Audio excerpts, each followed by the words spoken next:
त्रयोदशी तिथि पर प्रदोष व्रत रखा जाता है।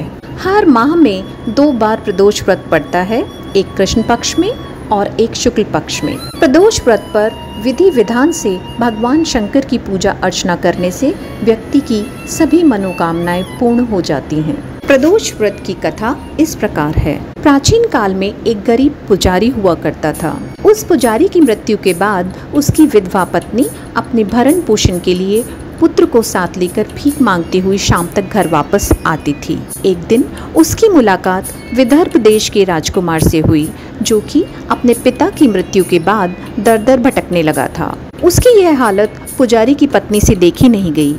वह उस राजकुमार को अपने साथ अपने घर ले आई और पुत्र जैसा रखने लगी। एक दिन पुजारी की पत्नी अपने साथ दोनों पुत्रों को शांडिल्य ऋषि के आश्रम में ले गई।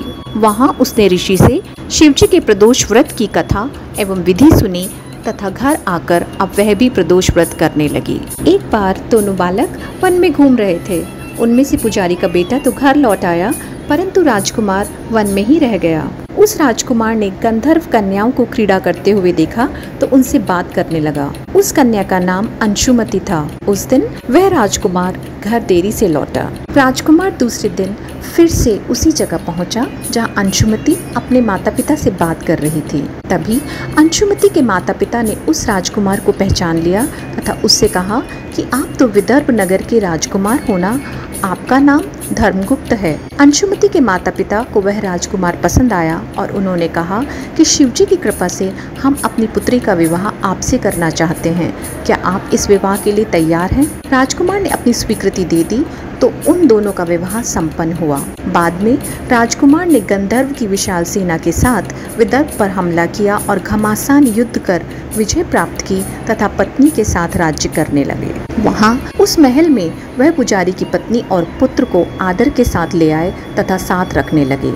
पुजारी की पत्नी तथा पुत्र के सभी दुख व दरिद्रता दूर हो गई और वह सुख से अपना जीवन व्यतीत करने लगे। एक दिन अंशुमति ने राजकुमार से इन सभी बातों के पीछे का कारण और रहस्य पूछा। तब राजकुमार ने अंशुमति को अपने जीवन की पूरी बात बताई और साथ ही प्रदोष व्रत का महत्व और व्रत से प्राप्त फल से भी अवगत कराया।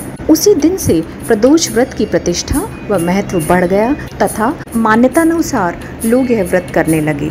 कई जगहों पर वह अपनी श्रद्धा के अनुसार स्त्री पुरुष दोनों ही यह व्रत करते हैं।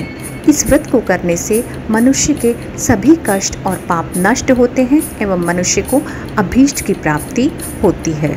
ओम शिवाय नमः।